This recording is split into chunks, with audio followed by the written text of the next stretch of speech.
Começa aqui o Pode Mais Empresas, o podcast corporativo que discute gestão, inovação e sustentabilidade. O Pode Mais Empresas, ele tem apoio da Turnit Brasil, nossos estúdios, de onde falamos agora nesse momento, e Jornal Empresas e Negócios, o nosso primeiro parceiro de negócios. Trouxemos hoje Gisélia Silva para tratar de um assunto extremamente importante, sucessão empresarial. Gisélia, muito obrigado pela sua presença. Obrigada, Nelson. É um prazer estar aqui contigo, estar aqui com os telespectadores, aqui, os ouvintes. Espero que a gente possa trocar ideias que sejam relevantes para quem está nos assistindo.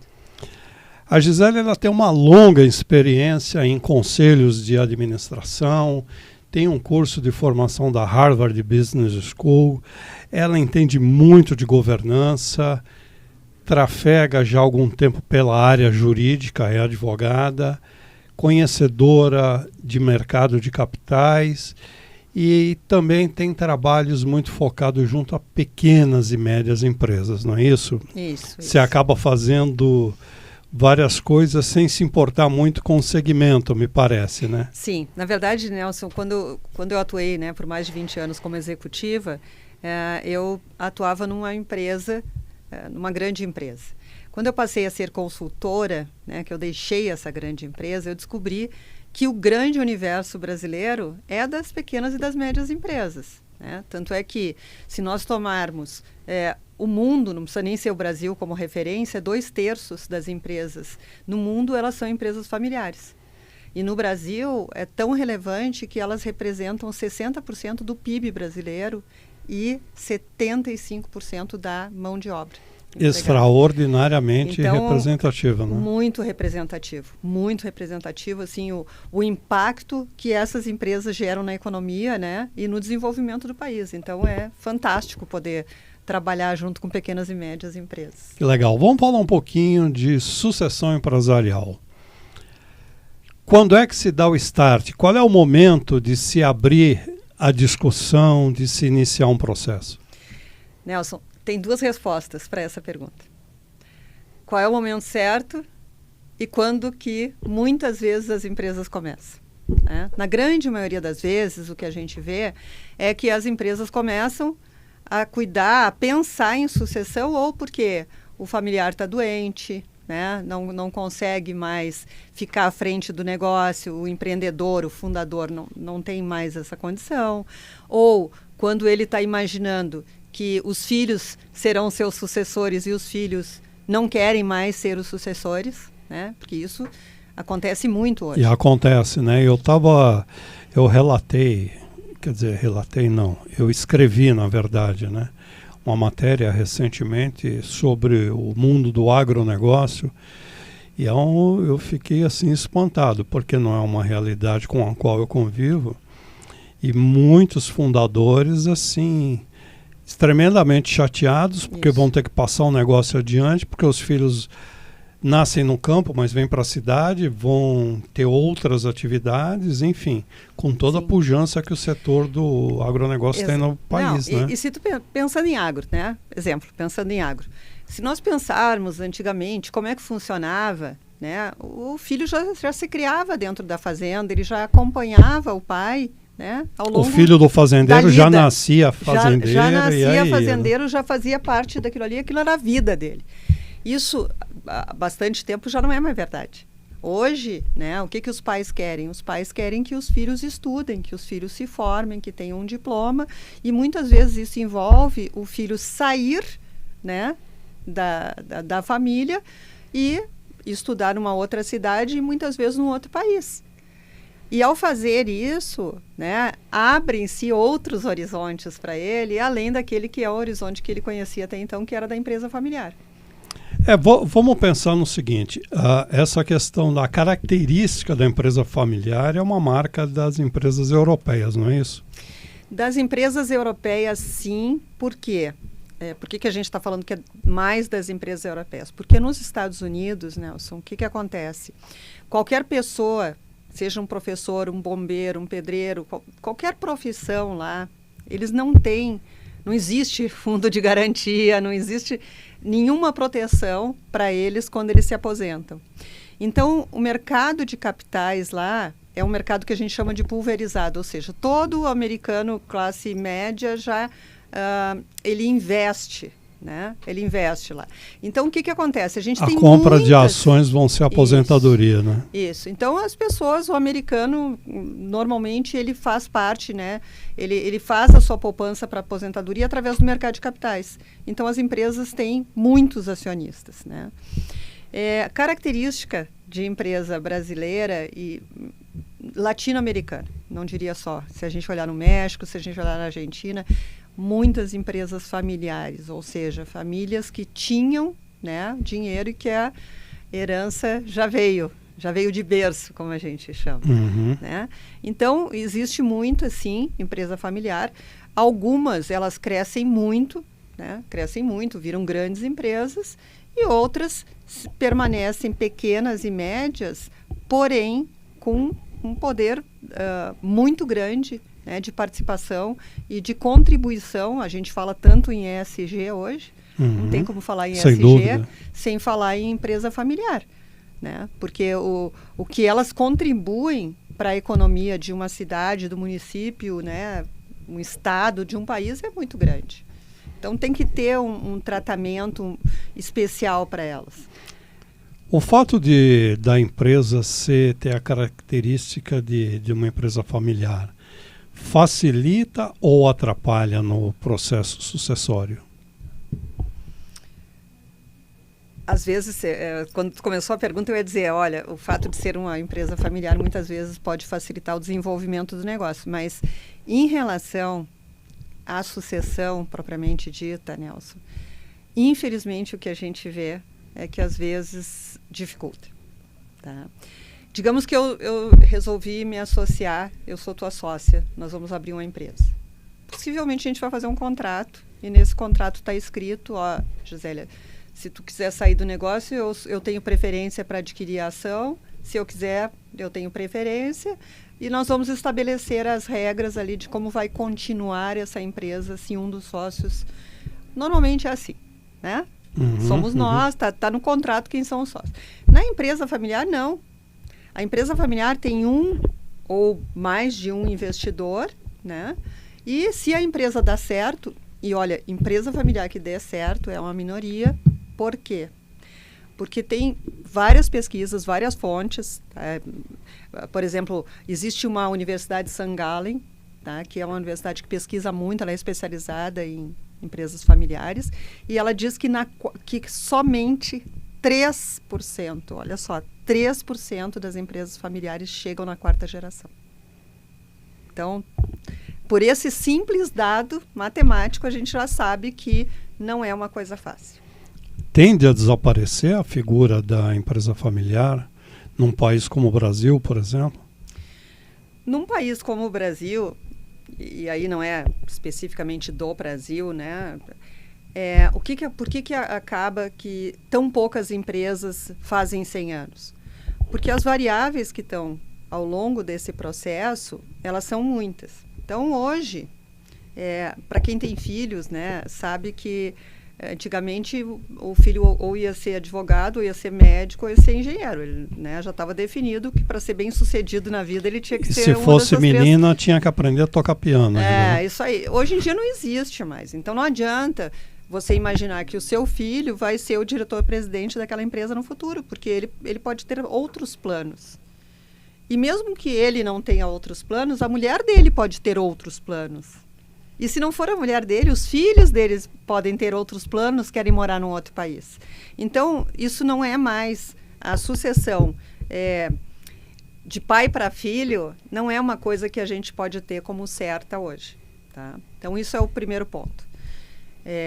Felizmente, eu acho que hoje a gente já tem maior clareza sobre isso. Né? Tanto é que algumas empresas, e eu posso aqui te dar, porque é um exemplo público, tá? Se a gente pegar o grupo Baumgart, eles são proprietários do Center Norte, da Vedacity, né? Então, grandes empresas tem um conjunto de É um empresas. conglomerado. É um conglomerado. O forte. Grupo Baumgart é assim, ó, hoje na administração direta, diretores, gerentes, não tem mais família. A gente tem família no conselho. Tá? E como que eles fazem a preparação? Profissionalizou a gestão, é isso? Profissionalizaram a gestão, estão no conselho, em alguns comitês ali, mas na gestão eles já profissionalizaram. E trouxeram também gente de fora, conselheiro independente, para o próprio conselho. E lá, o que eles dizem? Eu não quero formar gestores, eu quero formar acionistas, eu quero formar sócios. Então, qualquer pessoa desta família, desde que ela é pequena, ela vai participar de um processo, né, para que ela seja um bom acionista, um bom sócio. Se ela vai ser ou não vai ser um gestor, isso aí pode acontecer, mas ela não é mais preparada como antigamente, que era preparada para ser gestor. E olha a sacada disso. Ao ser acionista, eu tenho que saber escolher quem eu coloco na empresa. Quer dizer, com isso você não está prestigiando a família, você está privilegiando o business, a empresa, né? A perenidade dela, não é isso? A perenidade da empresa, mas preservando a família de problemas que acontecem. Por exemplo, primeira, segunda geração, eu tenho quantas pessoas envolvidas numa empresa? Sei lá, 20, chutar 20 pessoas, né? Então, a empresa cresceu, eu estou sustentando 20. A partir da terceira geração, entram os primos, né? Aí, quando entra o primo, já entra uma quantidade maior. E aí, os problemas de sucessão, eles começam a aparecer. Isso, obviamente, se não acontece uma tragédia e o empreendedor, o proprietário, morre sem... ou tem uma doença que o incapacita e que, da noite para o dia, a empresa ficou acéfala, né? Mas quando se tem essa questão, assim, de... vamos pensar quem será a pessoa, isso pode criar um problema. Por que ele e não eu? Só porque tu é o filho mais velho, mas só porque eu sou mulher, eu não posso ser a sucessora do meu pai? Por quê? Quem disse que tu tens mais capacidade que eu? Aliás, você pegou um ponto interessante ao falar de mulher. Você que é coautora do livro Mulheres no Conselho. Vamos tratar disso daí no segundo bloco. Precisamos de um minutinho só, rapidinho, para o nosso intervalo. Até já. Até já. O portal Empresas e Negócios traz 45 mil oportunidades. E agora, 45.001. Tamo junto, pode mais. Siga-nos nas redes sociais. Voltamos ao segundo bloco, tratando do tema sucessão empresarial, com a especialista no assunto, Gisélia Silva, que é coautora do livro Mulheres no Conselho. Aliás, vamos falar um pouco da participação feminina nos conselhos de empresa. Como é que você entrou nesse movimento? Aonde que nós estamos exatamente? Qual é a página do livro? E o que esperar da participação da mulher nos conselhos de administração daqui para frente? Bom, na verdade, na minha trajetória profissional, foi um processo natural. Porque os últimos 20 anos da minha carreira, né, embora eu fosse advogada, eu era gestora de uma área de governança e eu estava muito próximo de acionistas de bloco de controle, de conselheiros, né? Eu era a advogada que secretariava as reuniões, que organizava, que fazia toda a gestão, né, da área de governança. Então, esse próximo passo para ser conselheira foi natural, né? Porque eu já me vi futuramente como um processo de ser conselheira. É fácil, Nelson? Não é fácil. Nem um pouco. Eu imagino que não seja, por tudo aquilo que eu tenho ouvido as pessoas falarem no mercado. No livro que tu citaste, Mulheres no Conselho, volume 2, e é inédito, né? A gente tem que fazer um livro para anunciar as mulheres que estão em conselho. Olha, é porque é pouco mesmo, né? Porque é pouca gente. Ainda é 16% no Brasil. É um percentual muito pequeno quando tu considera a força de trabalho, que a mulher é muitas vezes acima de 50%, né, da força de trabalho numa empresa. É pequeno se a gente considerar a participação da mulher no PIB. Então, não, e a altíssima capacidade intelectual que as mulheres têm hoje. Isso tá fora até de discussão. Totalmente, né? Fora de discussão, né? Mas o que a gente tem? Tem os conselhos de administração, nos últimos anos, hoje, onde se busca um conselheiro? Eu posso buscar através de uma empresa de headhunter que vai selecionar um conselheiro no mercado. Mas até há pouco tempo, porque a governança no Brasil é de pouco tempo, né? Por isso eu falo, final dos anos 90, que a gente começou a falar muito mais de governança. Como é que as pessoas faziam? Eram pessoas da confiança que iam para os conselhos de administração. Então, os donos, né, buscavam lá seus amigos, ou advogados, ou outro executivo. E quantas mulheres a gente via sendo diretoras-presidente de empresa? Muito poucas. Quantas mulheres a gente via sendo proprietária de empresa? Muito poucas, né? Então, isso é o contexto que a gente vive e que está tendo uma alteração muito grande. Por quê? Porque hoje, se pegares a faculdade de Direito, por exemplo, a maioria é de mulheres. Tem mais mulheres na faculdade de Direito do que tem do que homens. Direito, farmácia, odonto, jornalismo e por aí vai, né? Isso. Não é somente no direito. Por exemplo, quando a gente pega, não falando em política, mas eu não sei se tu viste a fala da ministra agora no Dia Internacional da Mulher, que ela é uma ministra no STF, né? Uma única mulher lá no STF. Certamente não é porque não existem mulheres qualificadas para ocuparem esse posto, mas é ainda o viés masculino, né, de ocupar esses casos. Então, Nelson, primeiro que a mulher tem que provar que ela é qualificada, ela tem que estudar pra caramba, tá? Porque eu dou aula no IBGC. E a gente estava fazendo uma atividade lá de composição de conselho de administração e nós botamos 2 pegadinhas assim no exercício. A gente colocou quantos membros do conselho, né, você vai formar, qual é o mínimo de mulheres, qual é o mínimo de estrangeiros, não sei o quê. E quando os alunos foram falar no número de mulheres, eu ouvi na sala eles dizerem, desde que seja qualificado. Né? Passou, seguiu o exercício, aí veio estrangeiro. Qual foi o comentário da turma? Legal, acho importante ter uma pessoa de outra cultura para agregar no conselho. Quando eu fui dar a devolutiva para eles do exercício, eu disse, vocês se deram conta do viés? E eles disseram, que viés? Quer dizer, foi tão automático que nem se deram conta. Aí eles disseram assim, não, a gente só comentou da qualificação, mas qualificação é importante para todos. Eu disse sim, inclusive para os estrangeiros, não? Inclusive, né?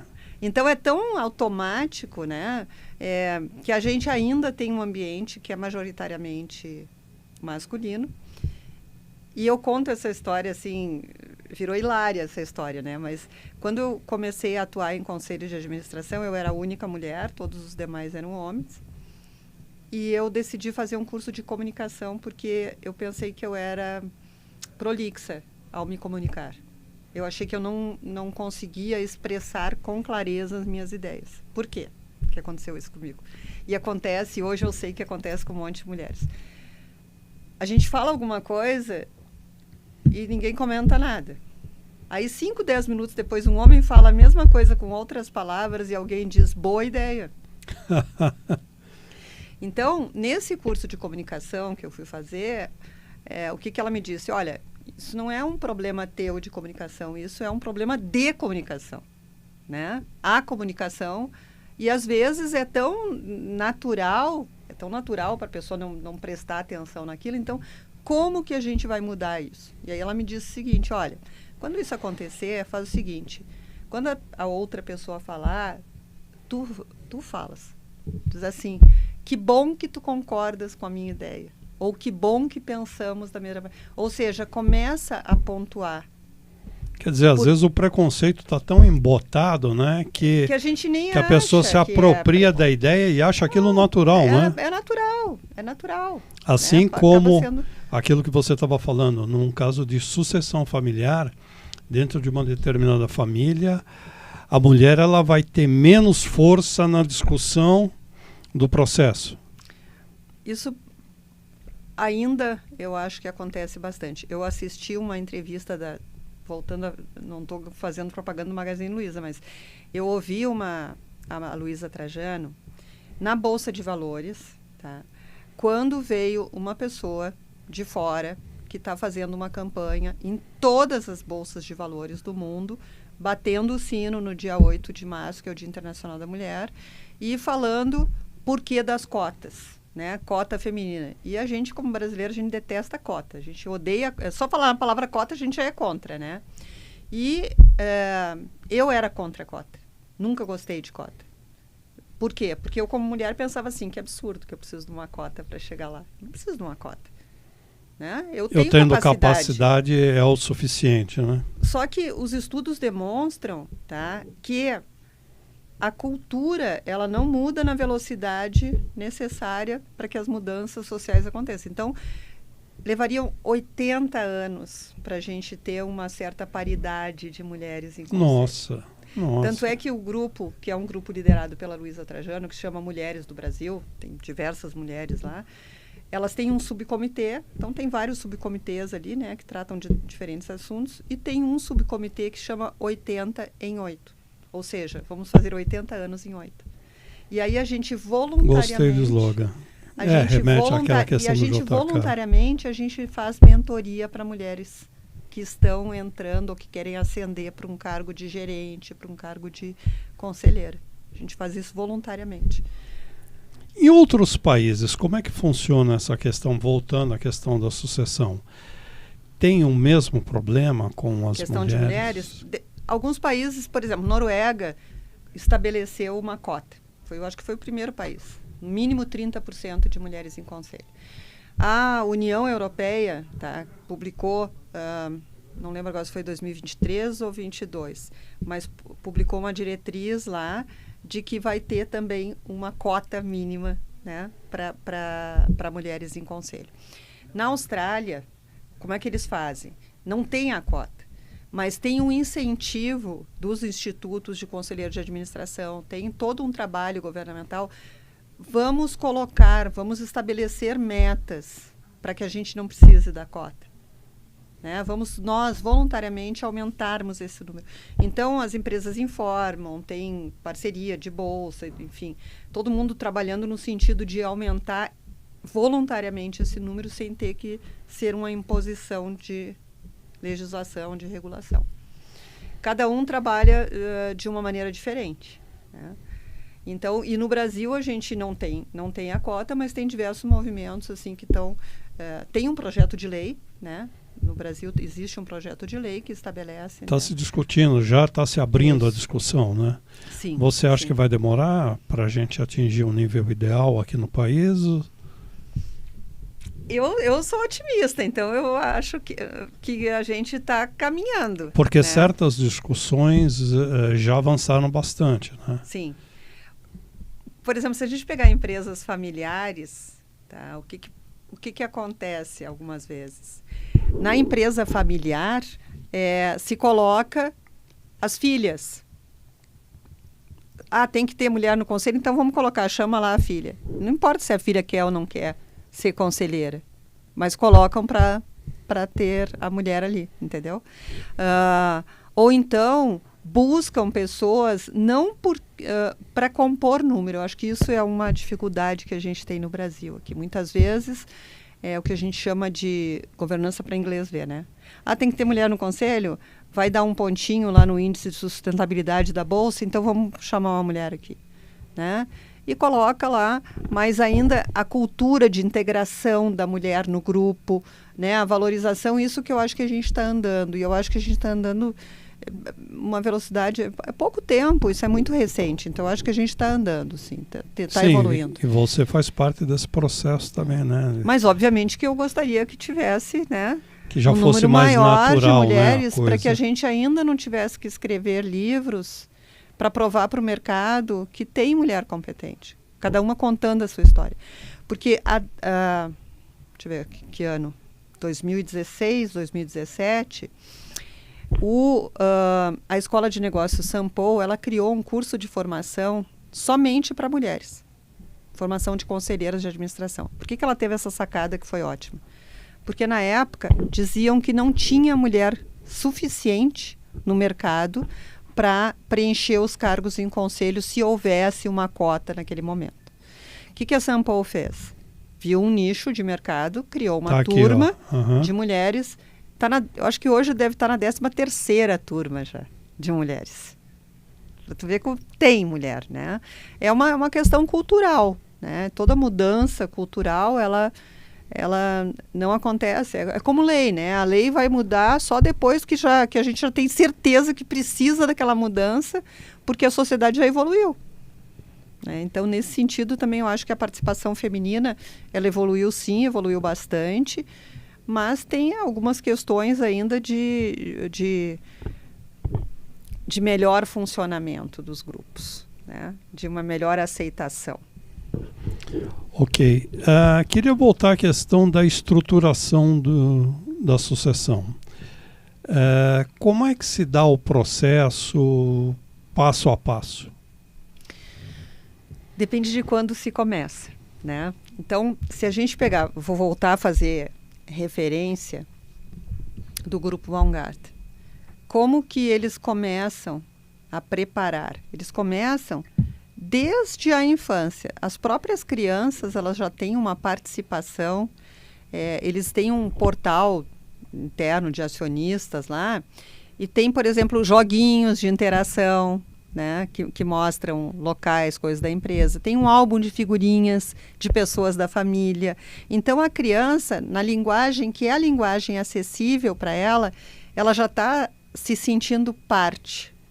Esse é o primeiro momento. Eu me sinto parte disso. Que legal, eu me sinto responsável por essa empresa. Eu tenho um vínculo com essa empresa, né? Outra coisa que eles fazem, eles têm uma preocupação grande, é com mídia social.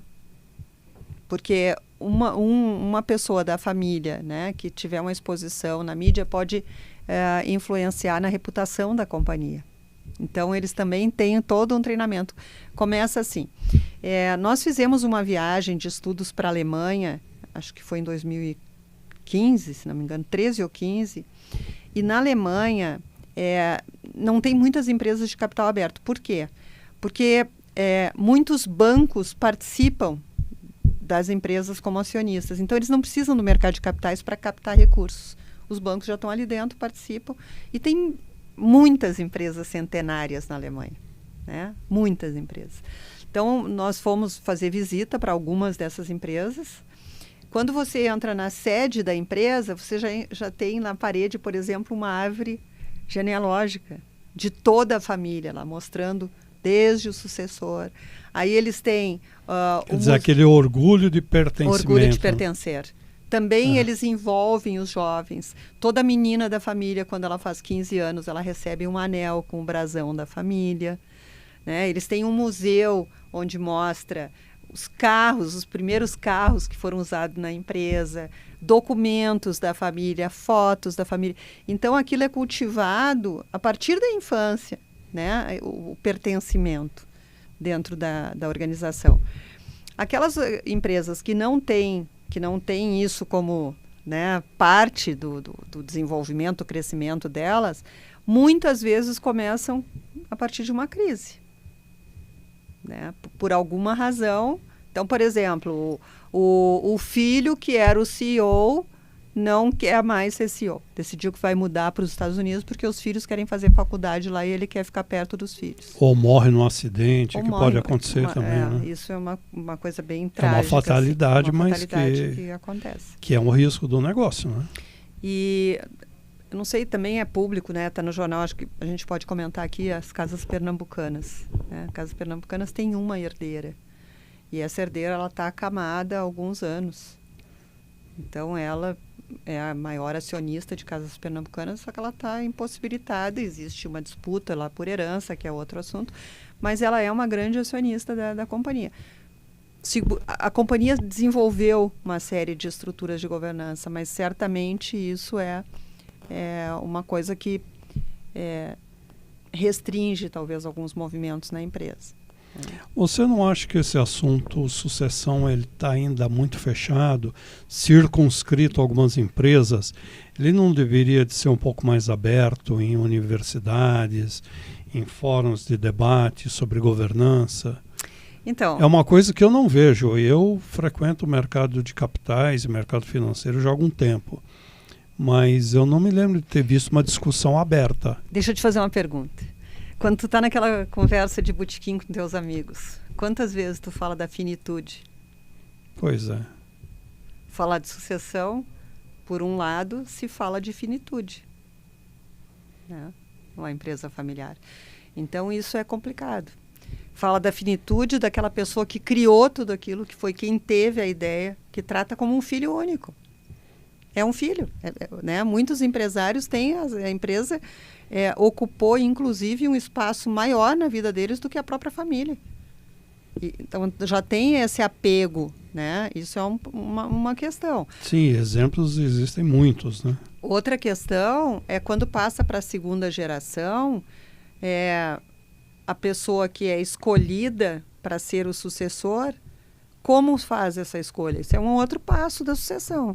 É porque é o mais velho? É porque é o mais qualificado? Né? Isso aí já traz uma outra temática para ser discutida, porque nem sempre aquela pessoa que o pai pensou que seria o seu sucessor, ela está preparada ou ela quer fazer isso. Você não vai aplicar necessariamente um tratado internacional, deve ser caso a caso, né? Não tem como, entendeu? Não tem como. E às vezes pode ser uma pessoa absolutamente idônea, com boa vontade e não ser um bom gestor. Nem todo mundo é um bom gestor. Nem todo mundo tem que ser um bom gestor, né? Às vezes não tem vocação para a coisa, né? Por mais que estude, Por isso que eu concordo com aquela ideia de temos que preparar acionistas. Se esse acionista vier a ser um gestor, ótimo. Mas se ele não vier a ser um gestor, ele vai saber escolher quem será o gestor, né? Então, eu acho que aí é que a gente pega e amarra de uma maneira melhor essa questão de sucessão. E depois tem aquele tipo de coisa, né? O quanto a empresa vai crescer para que toda a família se beneficie dela. Qual será o benefício? Quando eu estiver lá com 100 pessoas na família, todo mundo vai trabalhar na empresa? Todo mundo vai receber dividendo da empresa? Qual é a participação de a família X ou o outro braço? Então, e aí quando você começa a ter os conflitos, né? Então, até preparar o herdeiro para que ele não dependa 100% da empresa é importante para a sustentabilidade da empresa. Porque se 100% da família na quarta, quinta geração, terceira, sei lá, depender da empresa, num momento de crise, o que acontece? Recentemente a gente teve a Covid. Imagina se toda a tua família depende daquele negócio para sobreviver e o negócio não tem. O negócio para, né? E o negócio para. E aí? A família não pode parar, a vida não pode parar, né? Então, tudo isso. Então, tem etapas que a gente tem. Eu dei aula esses tempos para o pessoal da John Deere, né? Dos tratores, implementos agrícolas, lá, eles têm, fantástico o que eles têm de inovação. E a John Deere tem os revendedores ao longo do Brasil, revendedores que são pequenos empresários, que estão com eles há 20 anos, mais de 20 anos, 30 anos. E que essa questão da lealdade, da marca, imagina numa cidadezinha do interior, o cara que é o revendedor da John Deere, todo mundo conhece ele, né? Então, para a John Deere, é importante que essas pessoas elas estejam à frente do negócio, que elas não saiam. Então, eles têm agora um trabalho onde eles vão apoiar a sucessão, a governança nos concessionários deles. É bem interessante esse modelo, muito né? interessante, muito interessante. Eu achei muito Esse legal. modelo veio de fora? Ou foi criado? Não, aqui? assim, uma iniciativa, eu não sei, para ser sincera, eu não sei se é uma iniciativa do Brasil ou de fora, tá? Mas eu sei que tem outros Parece grupos... uma coisa bem madura, né? Isso, tem outros grupos que fazem isso. Por exemplo, tem uma rede de Minas Gerais, não sei se é o Grupo Mateus, que também eles vendiam para pequenos mercadinhos, Tá? E aí os mercadinhos não tinham, por exemplo, tecnologia, não tinham inovação. Então eles criaram uma universidade corporativa na empresa e eles as pessoas que trabalhavam com ele, as famílias que trabalhavam nos mercadinhos podiam acessar toda a estrutura da empresa para eles se modernizarem, para eles aprenderem, para eles... Porque tu imagina que no interior tinha gente que tinha um mercadinho que não tinha nem contabilidade do mercadinho. Essa é a nossa realidade, sim, né? Sim. Não tem. Você dando um grau aí na sua cadeia de valor, você acaba gerando valor para o seu próprio negócio, né? E é isso que a gente busca, né? Eu acho que um país que tem pequenos negócios saudáveis vai ser um país saudável, né? Não precisa ser só grandes empresas que se dão bem, não. Os pequenos negócios, como eu te disse, é 60% do PIB, não pode ser descuidado. Não posso descuidar disso. Só que hoje, quando tu abre um jornal, tu é jornalista, né? Não vou falar mal de jornal, mas muitas, assim, Americanas, Escândalo, não sei o quê, é tudo grande empresa, porque tem, né, uma movimentação dos acionistas dessas empresas. O impacto é maior, né? Exatamente, o impacto é maior. Por quê? Porque se eu vou investir o meu dinheiro numa empresa, ao invés de botar no banco, sem risco, não é que seja sem risco, mas é com risco muito menor, né? Se eu pegar um rendimento pré-fixado, eu sei quanto é que eu vou ganhar lá na frente. Se eu pegar o meu dinheiro e colocar numa empresa, é óbvio que eu quero rendimento. É muito óbvio, né? Tanto é que quando teve a crise nos Estados Unidos, o próprio governo teve que botar dinheiro, porque senão quebrava todo mundo. Então isso tem um impacto grande. Mas muitas vezes o impacto dessas pequenas empresas que estão quebrando por aí, ele não tem o mesmo espaço na mídia. E tem Quer dizer, acaba quebrando e você não fica nem sabendo, né? Perde-se uma riqueza enorme, né? Pela quantidade. Esses dias eu vi no jornal uma nota, mas não foi uma nota de destaque. A quantidade de empresas que pediram recuperação judicial em 2023. Aumentou muito o percentual. Não é uma coisa que as pessoas estão conversando, né? Para a gente finalizar, que conselho você daria para pequena e média empresa? Olha, eu acho que, assim, não é nenhum conselho, né? É uma troca de informação. Eu acho importante pensar no futuro, né? Aquela coisa de... Se está tudo indo bem nesse momento, que bom, queremos que continue assim, né? Se não está tão bem, queremos que melhore. Mas a gente tem que imaginar, né? Como que a gente vai estar daqui a 10 anos, daqui a 20 anos. E isso é muito importante. A sucessão, né? O planejamento sucessório, ele faz parte da saúde de uma organização. Ele é tão importante quanto o caixa. No sentido que se eu não tiver caixa, eu não vou poder ter investimento, eu não vou conseguir atuar sem caixa. Agora, se eu não tiver perspectiva, né, de continuidade, eu estou fadada a matar minha galinha dos ovos de ouro, né? Ok, Gisélia, muito obrigado pelos seus esclarecimentos, por esse gostoso bate-papo, que foi bastante esclarecedor. Foi um prazer, Nelson, à tua disposição, e eu espero que tenha sido também proveitoso para quem está nos assistindo. Falamos com Gisélia Silva sobre sucessão empresarial. O Pode Mais Empresas continua. Semana que vem tem mais. Obrigado.